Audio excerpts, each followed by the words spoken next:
started talking about all these things that they never could have talked about before, because they ain't got nothing to do with it. You ain't never participated in it. You ain't got no business talking about it.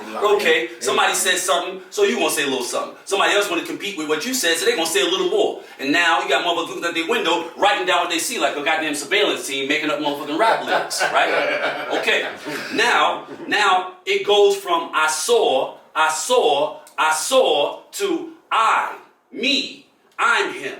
Because the more, and these guys who first started saying, I did this, I got that, whatever, they weren't actually doing anything, but they were so comfortable with the idea of saying that because of the cats who came before them saying things that made them feel like, well, shit, if they could talk about whatever, and nothing happened to them, I could say, I'm doing it. It's me. They started pretending. And they started pretending. Assimilation by association. Instagram came. That's right. That's right. Assimilation by association, right? So now these guys are saying it's them. But what happens? People that know them start saying, that nigga ain't that. I grew up with that nigga. He ain't do this, he ain't do that, he ain't do this. So now the next generation who is looking at those guys who, until somebody said that nigga's not that, they believe in that nigga's that. And then they find out their favorite rapper was just rapping. And they go, well, when I start doing it, I'm going to be telling the truth. Because I'm really going to do this shit. And now they start, next thing you know, they wearing our uniforms. Real street niggas who actually put work in. They wearing our uniforms now to validate the lyrics that they want to speak. To the point where these niggas started getting a rap check, had never done anything. And they get caught down. Got a rap check, and then went and bought work. And I have a problem with that. Now that is what we call hustling, walking backwards. And then go by we did what we did in the idea of going legitimate one day. Damn. These motherfuckers started out legitimate and then go backwards. They're trying to front. Trying to validate that they real. You know what? Come on. I'm gonna make you laugh because you know I'm arrogant like you. You the only. I'm not arrogant. No, you good. No, when I say arrogant, confident. No, when I say okay, I use the word confident. Yeah, I'm confident. You're very confident. I speak when I know what I'm talking about. No. What you said was right. See, one thing about me, that's why I'm gonna make it. I bow down when somebody's right. You've been doing this better than me. No. I've been doing this for 20 years. They know my personality. I've been doing this for 23 Certain people, I be like, man, what the fuck? No, but you right. You broke that shit down. I won't tell you nothing wrong. You broke that shit down the best way. Yo, I swear to God, you broke that shit down perfect. They run like that, you go backwards. Now you legal, Kurt. Shout out to the BBS boys. Yes, now you wanna hustle. The lights is hot. Yeah, you kill us. Now you wanna hustle and get to work like you said, Cavario. Now they wanna hustle and get to work. Now they legal. They go backwards. Yeah, crazy. Because they want to be real. Yeah. They want to be real. Like guys like us, ridiculous. You did it to survive, to make a way, because it was hard for you. You know what's real? What's real is that situation that the little homie is dealing with out there in Atlanta. That's real. That's real. That when you go from the level of opulence that he was able to achieve from the level of struggle that he comes from, yes, and then find yourself sitting in a rat and roach infested jail. For people who don't know, he's talking about Young Thug. That case and the crazy. YSL case. That's too much to talk about, but that crazy. Oh, they got laptops made sent from Apple. The way they talking, the whole case crazy. Yeah, that case is crazy. You got a bunch of kids who did not understand the ramifications of what their actions. Yes, now they paying. You got. I shared this the other day in a conversation that I had with my brother Reginald Douglas, right? And you can check his story out. It's real crazy. We'll definitely talk about that a bit before our bounce. So he, as a very young person, did a lot of things that at this point in his life he can clearly understand it was inappropriate, out of pocket, whatever have you. It's difficult for people to understand that you can be a thinking person, able to tie your own sneakers and drive a car, recognize your own address and name, whatever, and still not be fully developed in a way where you can make sound decisions that take things into consideration beyond what it is you immediately want. And that is because in males, that frontal cortex, that part of your brain that manages logic and deductive reasoning and thinking, it doesn't develop fully in a male until he's 21, 22 years old. In a female, a couple of years younger. And worst case scenario, not until he's 25. So you can be capable of talking and responding and all that kind of stuff, whatever, and still not have the actual physical faculties to be able to make the decisions that make the most fucking sense. You understand what I'm saying? Right. So these guys are, you know, and have started doing this stuff when they were 17, 16, 15, 19 years old.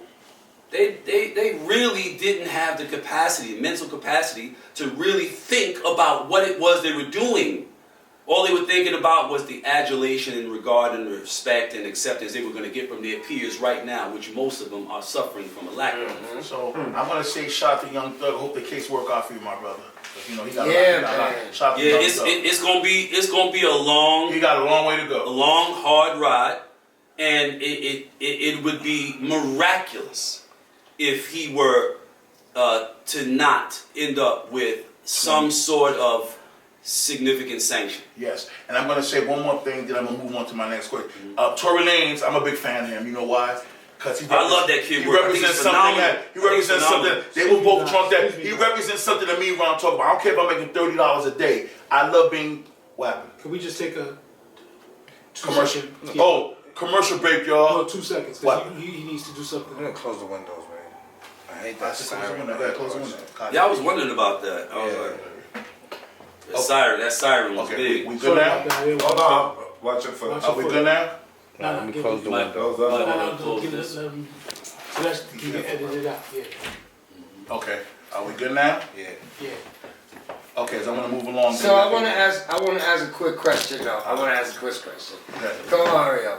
Which one? So you heard, because you.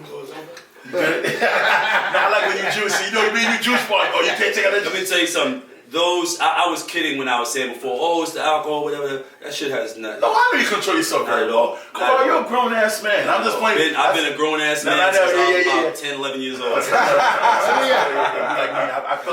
me ask a question about the YSL case. I want to know, is it cut and dry for you, though, that Gunna snitched? Like, is it cut and dry for you because he said YSL? He had the gang. That is called cooperation. Thank you. Cut and dry. That's cooperation. I wanted to ask if you understand what the word cooperate means, then you understand that meets the criteria for that definition. It is cooperation. Done. He cooperated.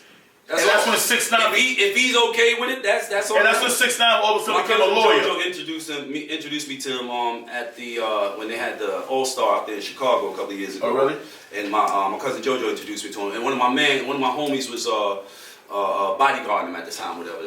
You know, he seemed. I got from that young man. I got a good kid from that young man. I got a good kid from him. I didn't get, but then again, I got the same thing from Thug. Who introduced? Ruggs introduced me to Thug in 2016 in LA at Manny Black's spot in LA during the BET Awards. Oh, really? And he was a very humble, you know, real easygoing young man. You know what I mean? We sat and we started, like, we had a quick conversation in the introduction, and he was immediately like attentive.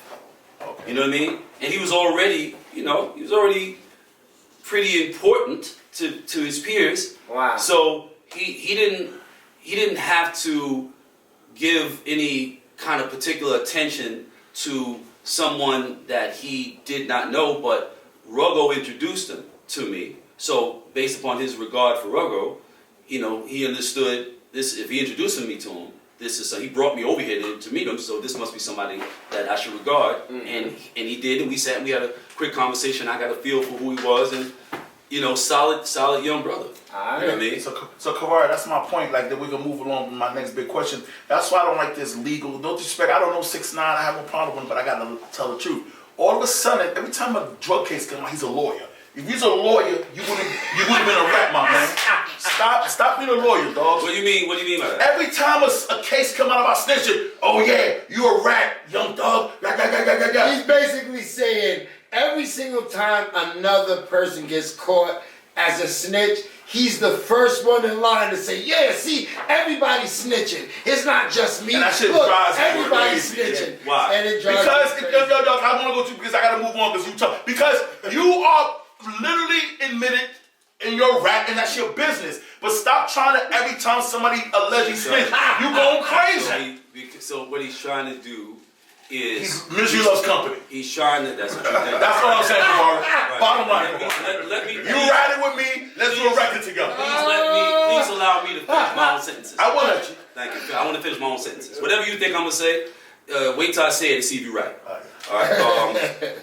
He has had an experience that has exposed him to information that now makes him. And it's two things he's learned. Two things are: one, that rap is not real, and two, that there is a system that operates all around everything else that most people are playing with but have no idea what it is. He learned a lot about the legal system in his time, in his experience. A lot, right? And he wants to let people know that none of this shit is fucking real.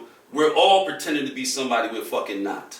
You know what I mean? So, and that is a service to his peer group, to his young people. That's a service to them.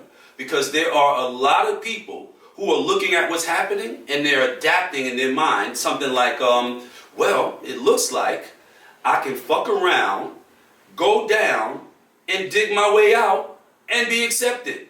So I'm going to go ahead and jump in there, and whatever happens, happens. I'll just gather information along the way in anticipation of having a problem and be ready to go. Yeah, I was ready for y'all, man. I got a whole book here, dates, names, activities, everything you need to know. You know what I'm saying? Show me the door. But there's a hand.